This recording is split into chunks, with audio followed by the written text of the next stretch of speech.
Hi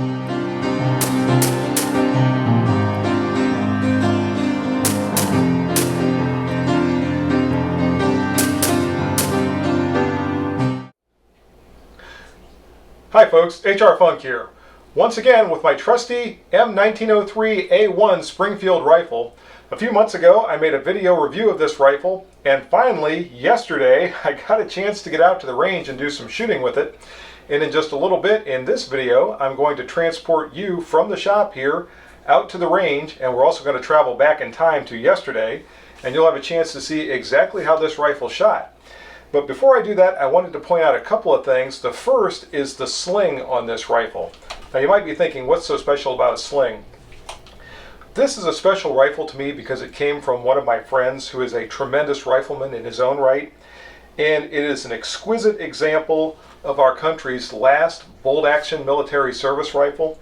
And I really wanted a special sling to go with this. It's a little bit like getting a good leather holster for your revolver.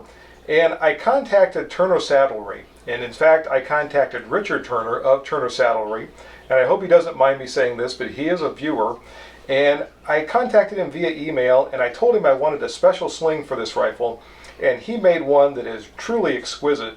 And I want to take a couple of minutes just to show you the close-up detail of this sling. It's sort of a combination between a true reproduction of the 1907 military sling and a national match sling. It has hardware that is the exact same as the original GI specification, which is black and brass. I think that's extremely cool. But there are also some other flourishes like numbered holes and such that this sling has to make it especially good for a shooter. So as I said, I'm going to give you a close-up look at the sling. I want to mention a couple of other things, and then we'll head out to the range. So I hope you'll indulge me while I do a mini sling review in this video. And I don't think I mentioned it before, but Richard Turner is a retired gunnery sergeant from the United States Marine Corps. So this is very cool. From one Marine to another, he made me this sling. And as I said, the hooks are blackened brass, which was the original GI spec for the 1907 slings. As I understand it, this blackening is not very durable, and over time it's going to come off and leave a patina on the brass itself, but otherwise the hooks should be perfectly functional. We've got the Turner Saddlery marking right here at the end. And just take a look at the leather and the tanning on this. It is a very well made sling in the classic 1907 pattern. Next we see the keepers, which also are very well made. Heavy stitching in them to keep them from coming apart. There's a lot of pressure that goes onto these keepers when you have a sling that's properly tightened, so they have to be made well, and they are. And I'm going to move the camera again just a bit, and we'll see a personal touch on this sling. And I'm going to try to get the light so you can see it.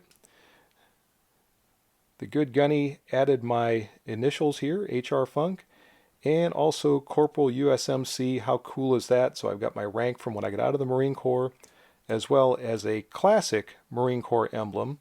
The Marine Corps emblem has changed a little over the years. This is the older style, which I think is very cool on this sling. So I like that a lot also. Turning our attention to the top strap, we can see the other hook.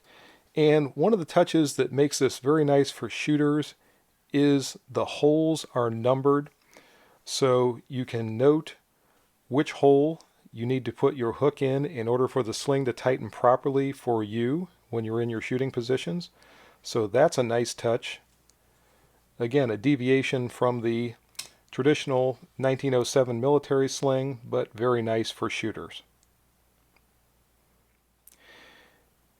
And last, we have another nice touch, the flaming bomb here on the sling, as well as one more marking for Turner Saddlery Company, as well as the date the sling was made on. 7/21, July of 2021 is when this sling was created. So once again, I love this sling. A big thank you to Gunny Turner and everyone at Turner Saddlery. So as I said, that's just an exquisite sling that I now have for this rifle. Thanks to Turner Saddlery for producing such a wonderful sling for me, and thanks for being such a good friend and viewer of the channel. Now before we head out to the range, I want to talk a little bit about what you're going to see in the shooting portion of this video. When I took the rifle to the range yesterday, I was trying to get a good 200 yard zero for use of this rifle in military vintage rifle competitions. And I'm going to start out at 100 yards when I get there, then I'll back up to 200 yards. And I didn't want to use just a standard bullseye target because I thought it might be a little bit boring in the video to have me shooting at a bullseye and trying to talk to you, and all you get to see is the bullets striking on the bullseye. That would probably be interesting to service rifle shooters, but the rest of you might not find that too entertaining. So I decided to use a Q target that has the anatomical diagram that you see in some of my other videos.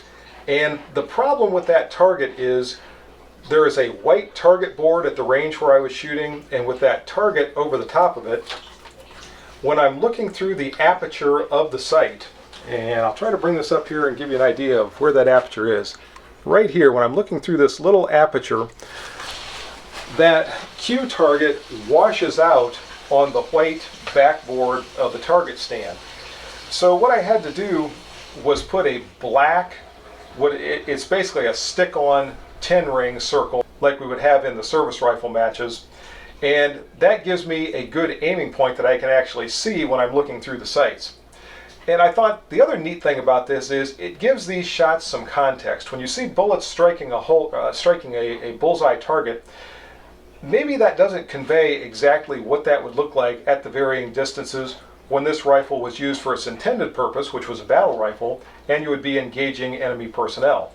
So with the Q target, you kind of get some idea of what those shots mean in terms of where they would be striking the enemy. I think that's kind of interesting, and I thought that was something good for using the Q target. The downside to that is I know, and I always get people commenting when I have a video and I'm using a bullseye on top of some sort of a silhouette target. People say, you know, when you engage people out there in the field, they don't have bullseyes stapled on them or glued on them or whatever. I know that.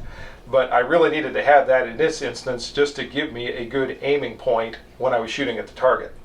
Now also, because of that problem with the target washing out while I'm looking through the aperture, you'll see near the end of the shooting portion where I'm trying to make a headshot from 200 yards on my target, and I couldn't tell that the target had broken loose from the top where I had it affixed and was folding down or falling down in front of the other part of the target. I really couldn't see that when I was sighting through here. So I took the shot and that didn't go so well. So when you get to that point of the video, just disregard that if you would. Again, I just couldn't see, looking through this particular sight, what was going on with the target. One last thing, I get these comments every once in a while about the shooting glasses that I'm wearing in this video. These glasses are specially designed to sharpen the front sight of a service rifle but still allow you to see some version or some amount of the target so you can properly get a good sight picture. They look a little silly. They make me look a little bit like Corporal Harry Potter USMC, but I can't conjure up anything that looks more stylish but still works as well when I'm using rifles with this type of sighting system. So that's the reason for the glasses. Please excuse how silly I look when I'm wearing them. Now let's head out to the range and we'll see how this rifle shoots. All right, folks, let's see what kind of accuracy I can coax out of this old girl from a distance of 100 yards. Now at this point, I have a rough zero on the rifle that I achieved using the oldest and least expensive 30-06 ammunition that I could get my hands on. Now I'm going to fine tune that zero with my matched 30-06 ammunition. So when I start to shoot here from 100 yards, you might see a little bit of deviation. And what I'm going to do is try to dial it in and then move back to 200 yards, which is where I want to have my final zero for this rifle, because that's the distance that vintage military rifle matches are fired from. So here we go.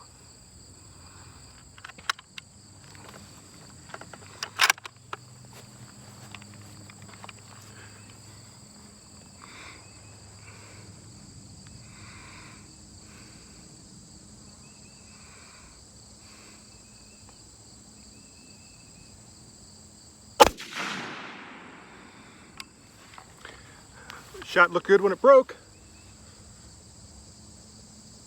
And windage is dead center. It's just a little bit low. So I'm going to bring it up a little bit.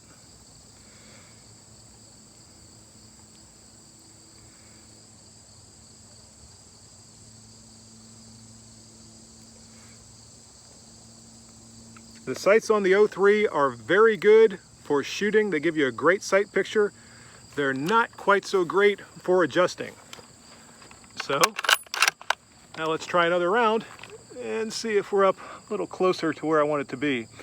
I need to zero it about 2 inches high from this distance of 100 yards in order for it to be more or less on at 200 yards.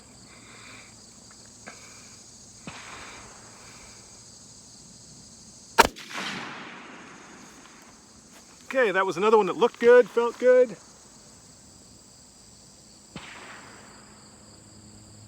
And it looks like it's in the X-ring, if I'm seeing it right.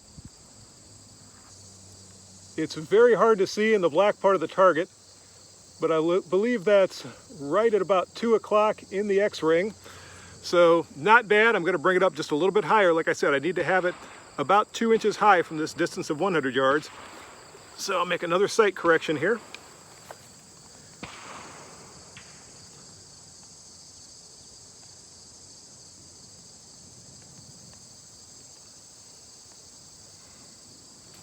And we'll see where shot number 3 goes.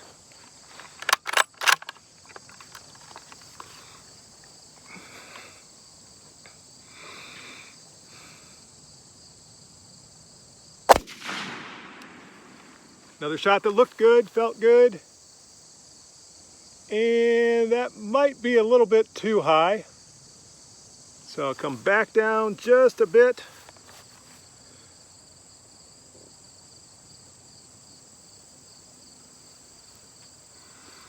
Let's try it right about there. See if we can split the difference between those last 2 shots.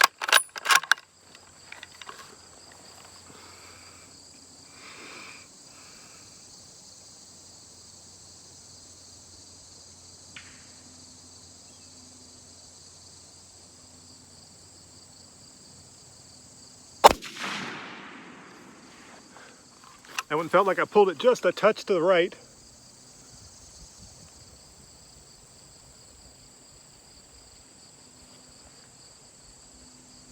And again, I'm having a hard time seeing it through the spotting scope. Oh no, there it is. Looks like it didn't come down at all. Let's try one more shot before I make a sight correction. That last one didn't feel very good.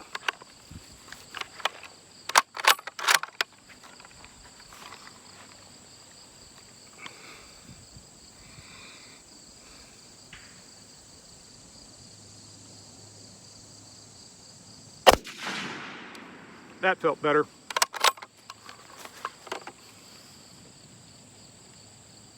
And it's still too high.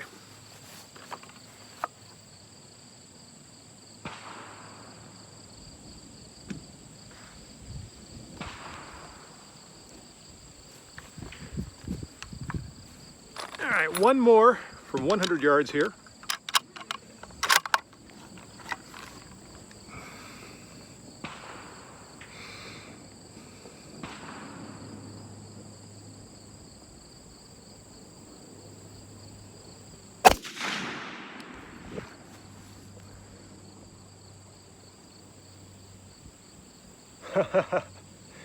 And that's about perfect elevation for 100 yards. Let's go back to 200 yards and fine tune it from back there. You know what? Before we do that, let's try an intentional 100-yard headshot on our target down there. I think I know just about where to hold. And we'll see how that goes. 100-yard headshot with iron sights.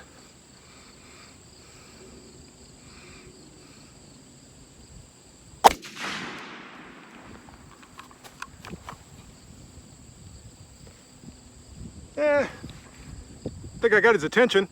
A little bit to the right, but it definitely hit the head. I wouldn't want to get hit by that like that or in that position with one of these bullets. Let's go back to 200 yards.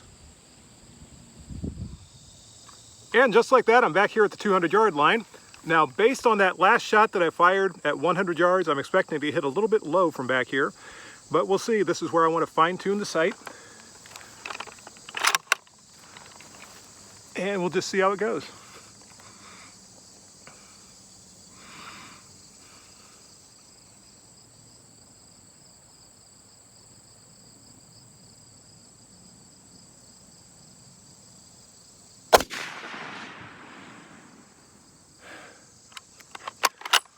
Felt like I might have pulled that one just a little bit to the right. No, apparently I didn't.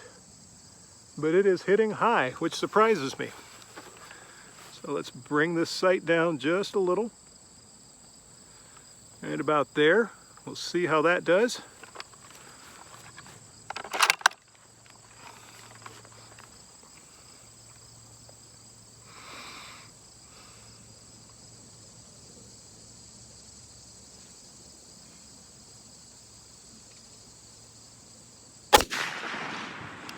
That one looked good, felt good.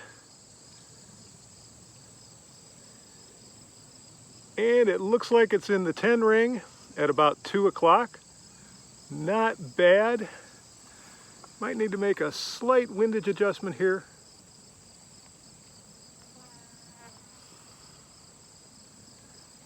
And I might need to come down just a tiny bit.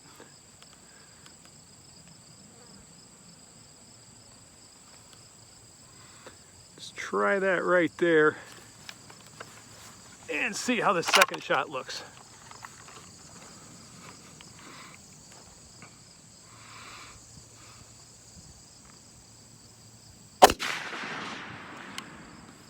That looked and felt like about the best shot of the day. And it's actually a little bit higher. Windage looks good, but it's a little bit higher than that last one.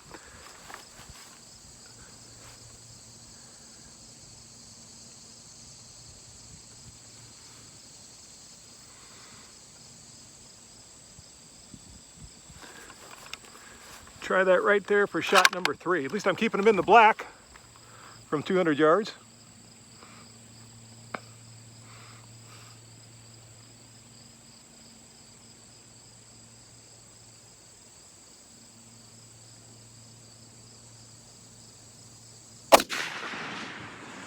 That one looked pretty good.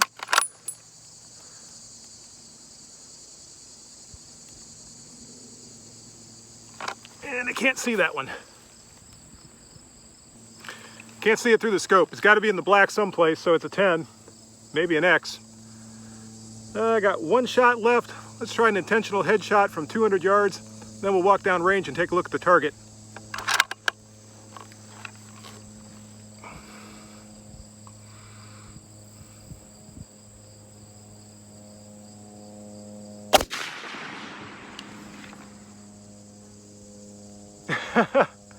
I can't see it.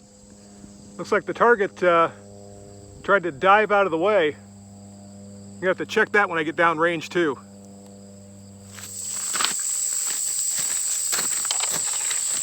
And there we go, folks. 3 out of 4 shots are in the 10 ring from that distance of 200 yards. So I think I'm going to call the rifle zeroed. And the only issue I had is I could not tell that the target started to fall. When I'm looking through the rifle sight, the reason that I have the 10 ring on here, and I know people always say, you know, people don't walk around with targets on their body. I know that.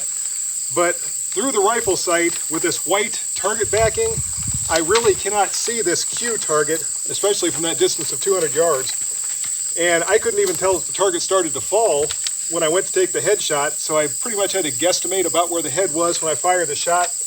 And it looks like I was off by about 3 or 4 inches to the left. Still, like I said, 3 out of 4 shots that I was intentionally firing toward that black bullseye went into the 10 ring. So I'm going to call my 03A1 a shooter. And I stand by that statement, folks. This rifle is a shooter, and I'm very happy with it for my first time taking it out to the range. I think as I shoot it more and more, I'm going to shoot it better and better. And that's the video for today. I hope you enjoyed it. If you have any questions or comments, as always, make sure you forward those to me. Remember, if you purchase anything from Optics Planet, be sure to use my discount code, which is... And if you use that discount code, it's good for 5% off anything you purchase from Optics Planet. Also remember, warbirdbunker.com is making t-shirts for the channel. If you're interested in getting one of my t-shirts that Nathan designed for me, you can go to warbirdbunker.com, and he also has a lot of other patriotic and firearm themed t-shirts and a lot of other gear there too. If you use my discount code HRFUNK4U, you'll also get 10% off anything you order from warbirdbunker.com. So until next time, folks, good shooting. Bye-bye.